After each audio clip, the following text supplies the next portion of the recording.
Ar-Rahman Ar-Rahim. Assalamu alaikum wa rahmatullah. Today I'm joined with Brian Harmer, who is a Muslim for the last 6 years. Previously he was a Roman Catholic, and today he's going to tell us a little bit about his journey. Assalamu alaikum, Brian. Wa alaikum assalam. How are you today? Good, alhamdulillah. How are you? Very good, alhamdulillah. Now just tell us a little bit about how did you come to find out about Islam?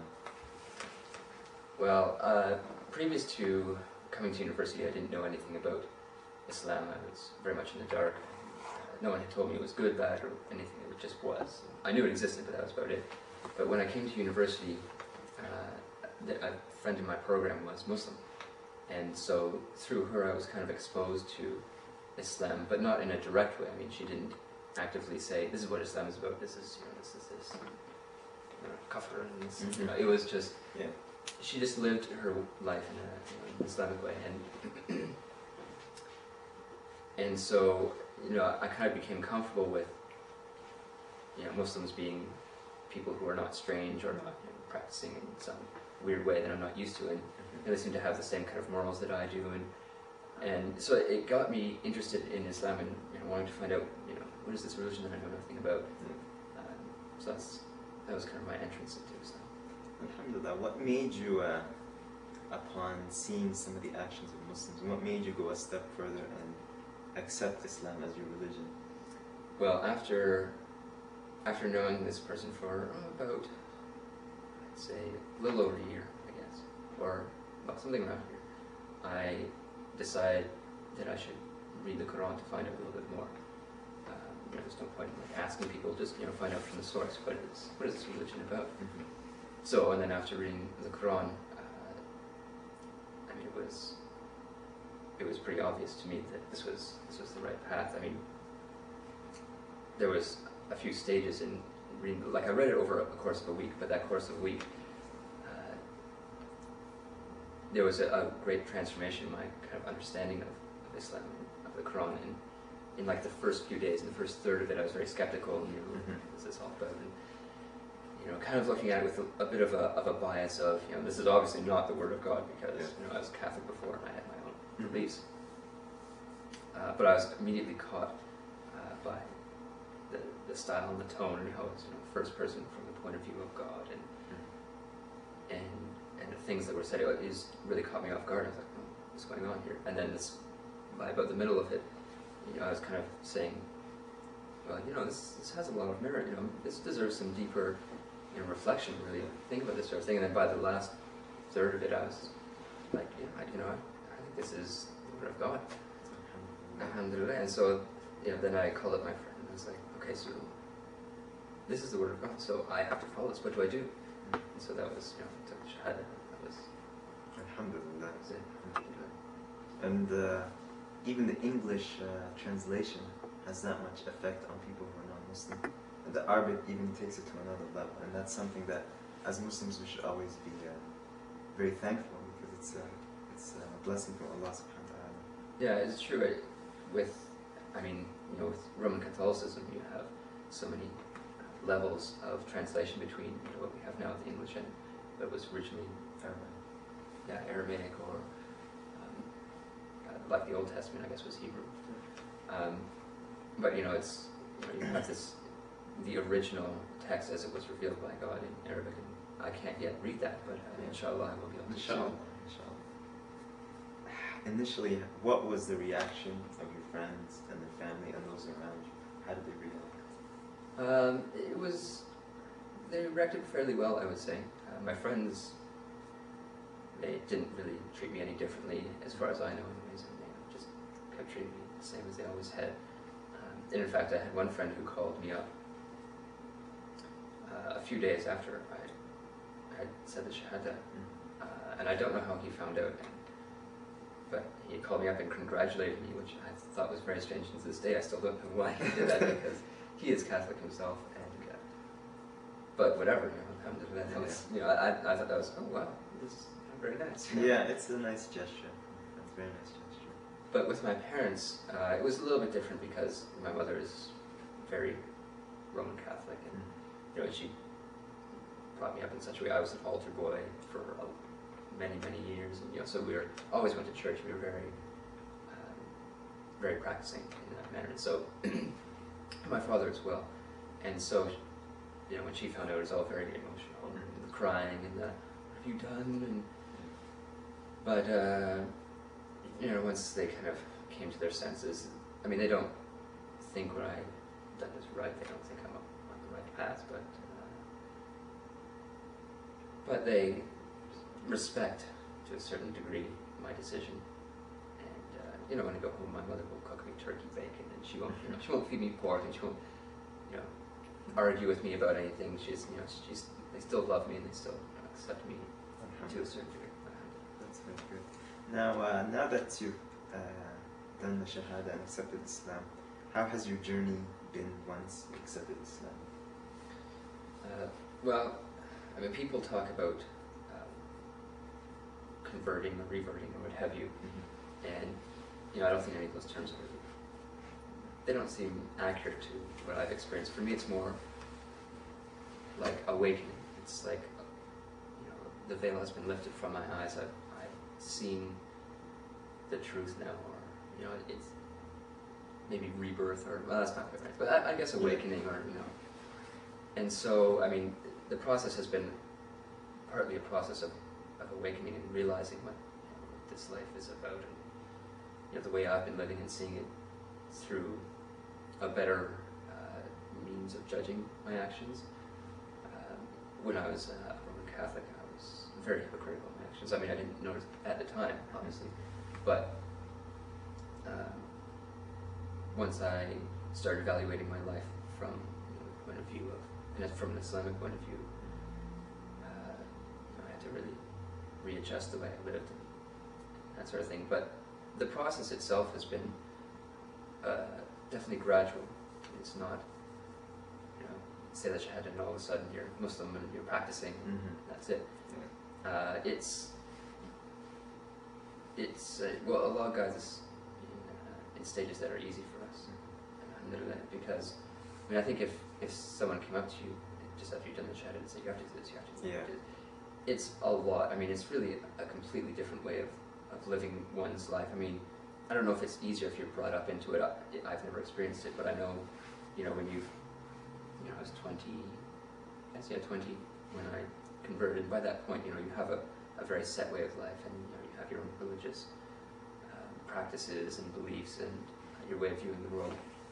And so it takes a long time and a lot of effort to get out of those habits and to completely change your life, which Islam really requires, that you really reevaluate your concept of the world and of life. And so to do it all at once would be too much, and I'm sure people would kind of bog-headed and say, well, I can't handle this.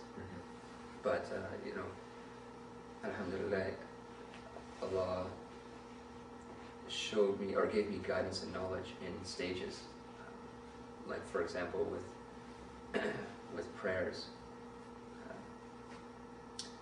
I originally, I agreed, okay, yeah, there should be more prayers, and I knew that there was a way of praying that Muslims practice, but I didn't quite understand how they came up with that, like where that came from, because I'd only read the Quran, and I didn't really know much about the Hadith and that sort of thing. And so I prayed, but it wasn't 5 times a day, and it wasn't in the manner that Muhammad has taught us. So, but it got me used to praying more often, more frequently, and with a little bit more sincerity. And then, once I was comfortable with that, I realized, in my second reading of the Quran, oh yeah, okay, it does say that there are 5 times a day when you should be praying. It's not in one spot, here they are in the list, but so once I realized that, okay, now I'm going to pray 5 times a day, still in my own kind of format. But then once I became comfortable with that, then I found out how one prays properly, and then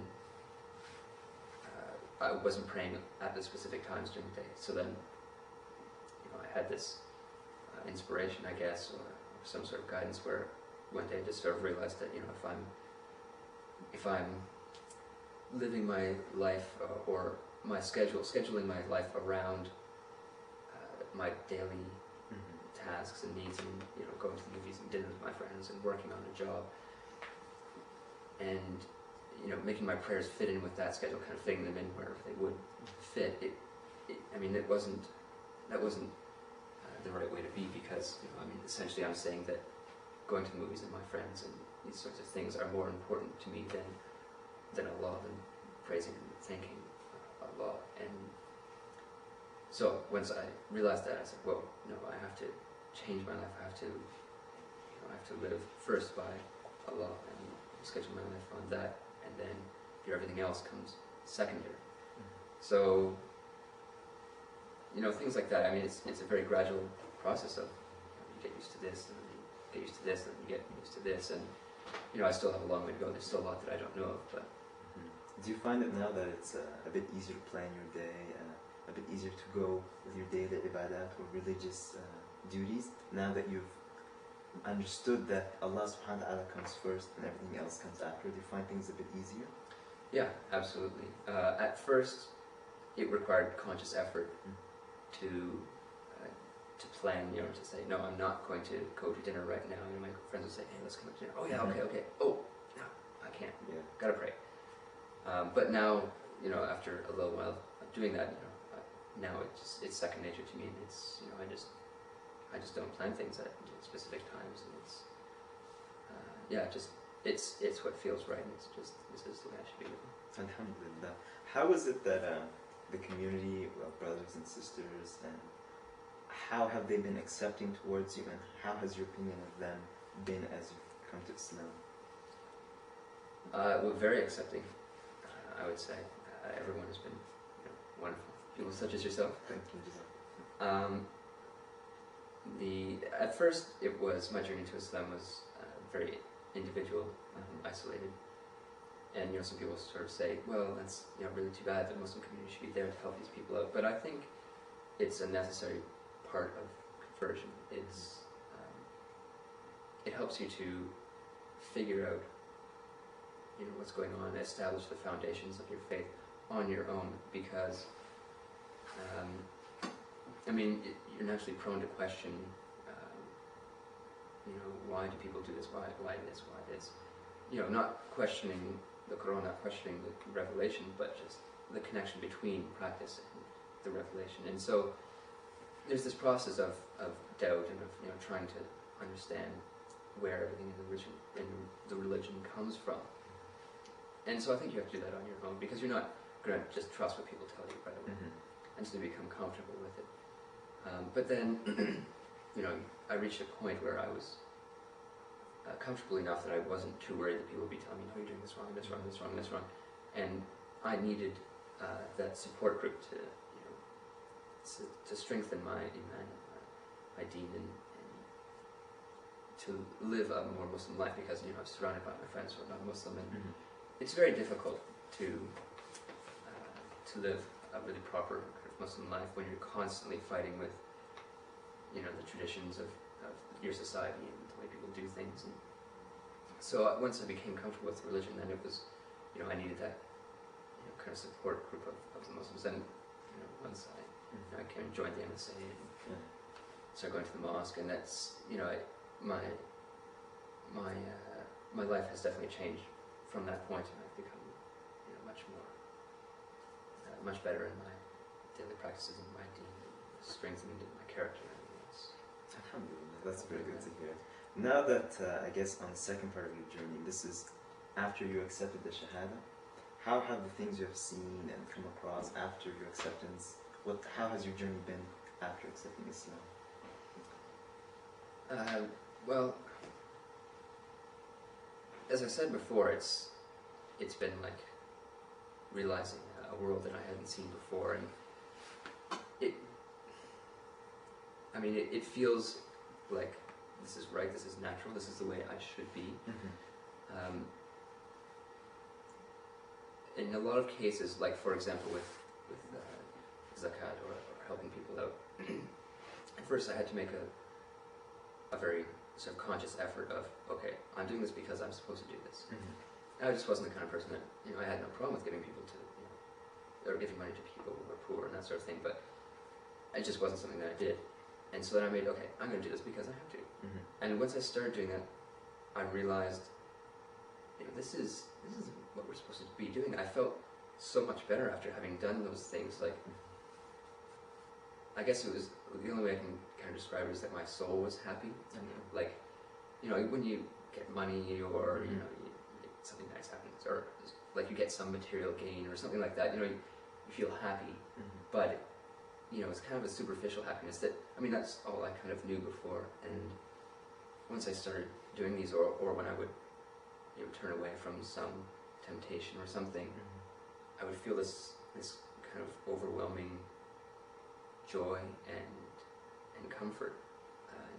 Almost like what people might describe as love. It's really like intoxicating, and it makes you feel like a much more wholesome joy. And so a lot of my life has been like that sense of really,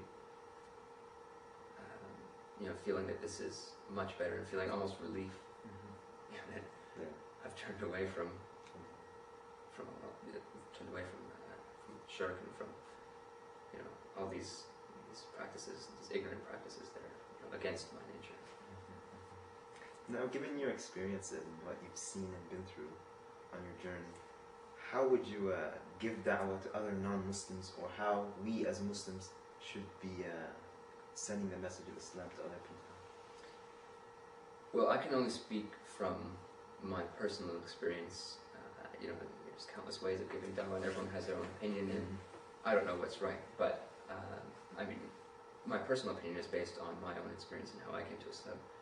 And it's catered towards the kind of society of which I'm a part, which is, university students, intellectuals, at an early point in their life, North American background, and that sort of thing. But I find it just, I guess, a passive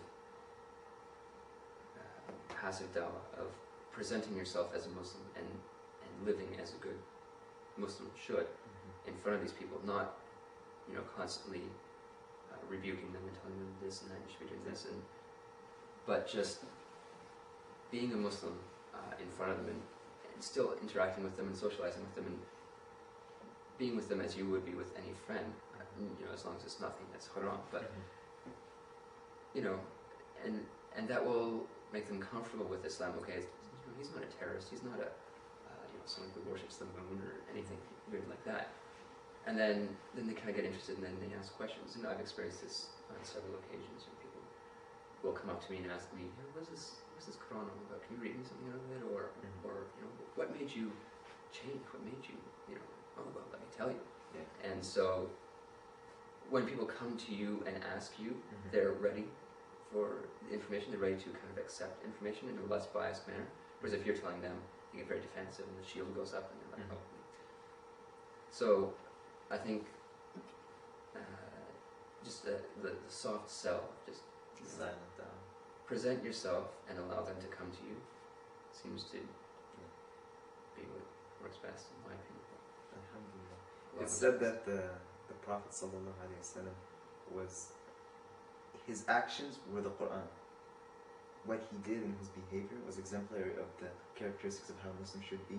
And I think that touches on how we as Muslims should send the message of Islam. Basically, do the things we have to do and go your life doing exactly what Islam asks of you. And inshallah, people will see that and see that light.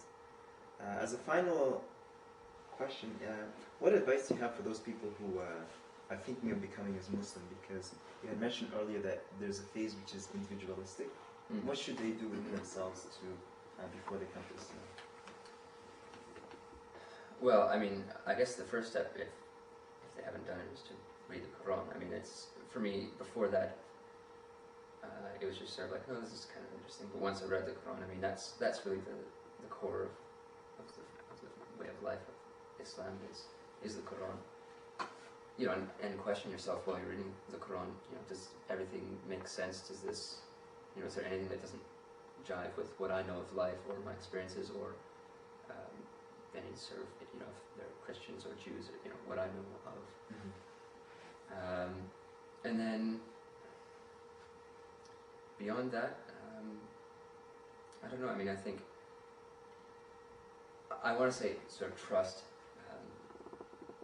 the practice of Islam, trust the people of Islam in their practices, because I've investigated it and I've found that with every practice it has a very strong connection to the revelation, to the practices of the Prophet. But I think that's something that people have to do themselves. I mean, you have to do that investigation yourself. You have to become comfortable with that yourself. So, question it freely, absolutely. Seek the answers, because they're there, and I guarantee you will not be. You'll not find the answers lacking. Alhamdulillah. Thank you very much, Brian. Thank you. Now that the month of Ramadan is here, how are you enjoying Ramadan? And I see you at the mosque sometimes. How are you enjoying this whole? Sometimes, all the time. Wonderful. It's. I started fasting right away, but each time it's been much better, and perhaps slightly more sincere each time. But also, I'll do more. Like last Ramadan, I did Taraweeh for the first time, and then I'm doing Tahajjud for the first time, and so each step is getting more and more out of it, and it's definitely a wonderful time. Alhamdulillah. Thank you very much, and may Allah give us hidayah on the straight path of Islam, and thank you for joining us. Assalamu alaikum.